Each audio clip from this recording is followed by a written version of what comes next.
Hoje tem Cruzeiro e Internacional, jogo 7h30 da noite no Mineirão, jogo adiado da quinta rodada. O Seabra vai ter alguns desfalques, mas vai ter a volta do Matheus Pereira. Giovana Pires tá no palco do jogo de hoje à noite. Boa noite, Giovana.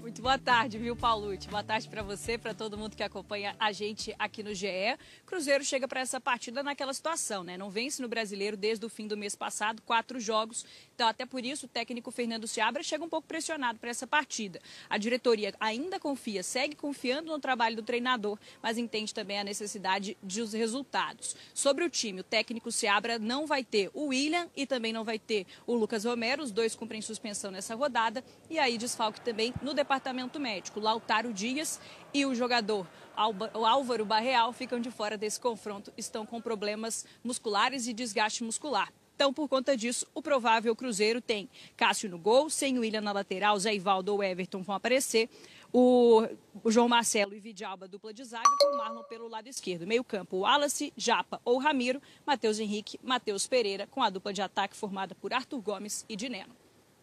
Valeu, Giovana. Boa tarde, boa noite. Eu já tô com a cabeça de noite com esses jogaços. Olha o tamanho do desfalque do Matheus Pereira dos últimos jogos. Com ele, nesse Campeonato Brasileiro, foram 21 jogos e 31 gols. Sendo que desses 31, 10 com participações diretas desse cara. Agora, sem ele, foram só 2 jogos, mais 78 minutinhos de quando ele saiu, foi substituído e só um golzinho. Isso pra você ter uma ideia de como esse cara é importante. E ele vai jogar hoje à noite Cruzeiro Internacional, um jogo de grandes equipes tradicionais com uma rivalidade antiga.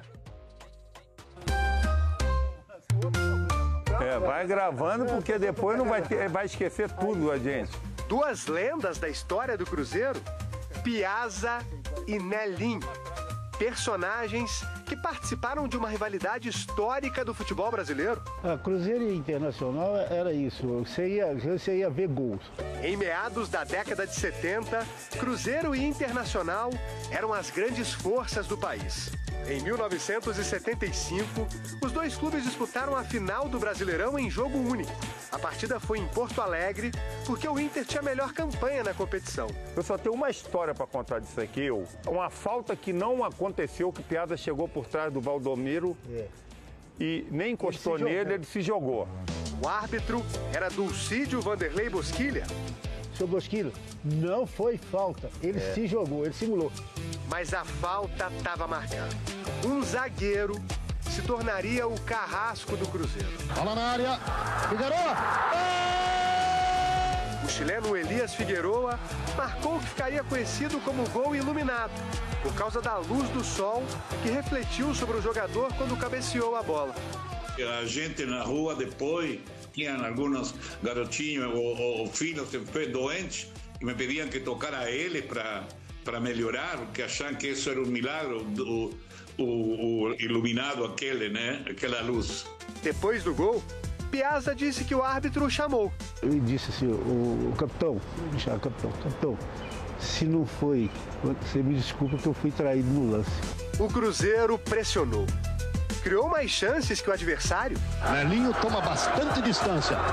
Olha ele na bola. Manga! Nós perdemos gols, o Manga fechou o gol. O Internacional venceu a final por 1-0. Campeão do Brasil! Mas aí nós demos troco para eles na Libertadores. Apenas 3 meses depois, Cruzeiro e Internacional se enfrentaram no Mineirão pela fase de grupos da Libertadores. Eu lembro que depois da Libertadores, o Cruzeiro ganhou de nós 5, me parece que 5-4. Isso mesmo, um jogo de 9 gols. Tava 4-4, quando o Nelinho, de pênalti, fez o gol da vitória cruzeirense.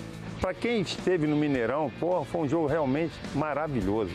Foi o primeiro jogo do Cruzeiro na Libertadores de 76. Começava ali a arrancada para o primeiro título continental do clube. Era uma máquina de fazer gol. Realmente, com o ataque que tinha, defender era preocupação relativamente pouca. Quase 5 décadas depois, Cruzeiro e Internacional continua sendo um dos grandes clássicos do futebol brasileiro. Nessa semana, com a rivalidade mais aflorada por conta de duelos pelo Brasileirão. No domingo, o time gaúcho venceu em Porto Alegre por 1-0 Hoje, eles voltam a se enfrentar aqui no Mineirão. Em jogo que teve que ser remarcado por conta das enchentes no Rio Grande do Sul. O Cruzeiro vai tentar acabar com uma sequência de 4 jogos sem vencer pela competição. Os ídolos do passado esperam que Cruzeiro e Inter façam hoje um jogo digno da tradição do confronto. Com o Cruzeiro Internacional em campo, não tem placar em branco. Afinal, foi graças à força desse clássico que conseguimos promover o reencontro dessas duas lendas. Combinando, hein, Piada? Tá combinando tudo, hein? Você vê só, olha, imagina só, você vê. Tá louco. Até a cueca é. Cueca azul. Não tem cueca. Ele veio pra puxar o saco do Cruzeiro, né? Veio de azul.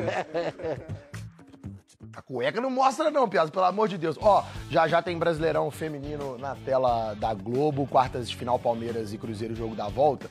Na ida, o Cruzeiro perdeu por 2-1 no Independência e o Cruzeiro não vai ter a Bianca Brasil, que segue de fora, se recuperando de uma lesão na panturrilha.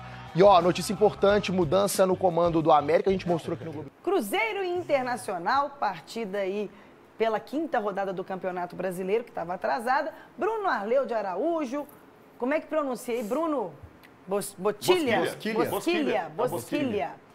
Tiago Henrique Neto Correia e Márcio Henrique de Góes. Pois é, e fugindo um pouco do que geralmente acontece assim, ó, coloca um trio do Ceará, um trio do Paraná, um trio de São Paulo, geralmente o VAR é uma pessoa mais à parte. Raramente acontece 4 pessoas, assim, geralmente, serem do mesmo estado, assim, geralmente são 3 do mesmo estado, né, o árbitro e os 2 assistentes.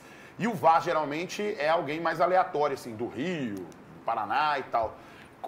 Curiosamente, o Bruno Arleu do Rio, Bruno Bosquilha do Paraná, aí tem o Thiago também do Rio e o Márcio Henrique, que é o do VAR, ali de São Paulo, né? Mas é aquilo que a gente sempre fala e parece que é clichê aqui, que passe despercebido e que o foco total seja apenas no futebol e, se Deus quiser, num bom futebol do Cruzeiro. Me lembra o Hector Bonilha, do Chaves. Bonilha, é verdade, legal, que era o ator, né? É o ator, galera. Legal. Oh, meus amores, ontem foi um trampo, antes do Cruzeiro soltar a lista dos relacionados, para quem não estava no YouTube, para tentarmos montar a escalação do Cruzeiro com o Hugo Eduardo, porque ia surgindo informação, uma era certa já, que era Romero e William fora, por conta de suspensão, 3º cartão amarelo, tomaram diante, inclusive, do próprio Internacional no final de semana. Mas aí teve também Anúncio Celeste, que já está aí na tela, o Gão já estava escalando ambos, mas o Barreal e o Lautaro também fora dessa partida, né, Gão? Sim, Bebel, pois é. O Lautaro, ele apresentou um elevado desgaste muscular, que na verdade é o seguinte, você tem um exame, né, que faz uma espécie de raio-x ali na perna do jogador, que identifica, por exemplo, quando tem o calor muito intenso numa determinada região muscular, e o CK alto também, que é aquela inflamatório, coisa, né? Exato. E o CK alto também, que mostra no sangue que o cara tá pertinho de estourar, sabe? Quando a pessoa está com calor muito forte numa parte do corpo, é risco de lesão? Por favor, Rafael Oliva, deixa eu falar uma coisa para você. Vamos manter a seriedade desse programa. Não, é só para entender o risco programa de lesão ético, do jogador. Um programa que não tem zoeira. Vamos manter a integridade Mas lesiona o que usa, Fael. Fica tranquilo. Vai, Gão, segue o baile aí. O menino tá recém-casado, você quebra ele. Vai lá. E o Barrial... Há algum tempo, realmente, o Barrial ele vinha demonstrando um certo incômodo ali no tornozelo e, por causa disso, ele também ficou de fora aí da escalação. Vamos fazer aí um malabarismo para escalar esse time do Cruzeiro. Daqui a pouco eu escalo ele, mas, Bebel, você foi fera demais nesse comentário. Relacionado Celeste, Zugão, bora! Vamos lá, Bebel. A gente tem o Everton ali aparecendo, né, nessa lista, e o Peralta também, junto com o Japa, e a lista de atacantes curtinha, né? Tá. Porque com o Lautaro, com o Barrial, que estão aí, né, afastados por esse momento, assim, em que um teve esse problema identificado ali na coxa, o outro no tornozelo, Rafa Silva ainda em processo de recuperação, o Verón fazendo aquele processo híbrido, que o pessoal coloca agora de transição, também não entra nos relacionados ainda. Compensação, nós temos ali o Ramiro de novo, né, relacionado ali entre nós ali. Matheus Vital também não arruma nada quando entra ali. Vamos ver o que o... Eu vou levar a minha escalação. Seabra. Vamos ver o que o Seabra vai arrumar para hoje à noite aí. Ei, Seabra. E os meninos que você trabalha com eles, que você foi campeão da Copa. Ano passado, Copa do Brasil, finalista da São Paulo, os meninos não entram aí, não chama os meninos para profissional, né, Ceará? Faelzinho, comentamos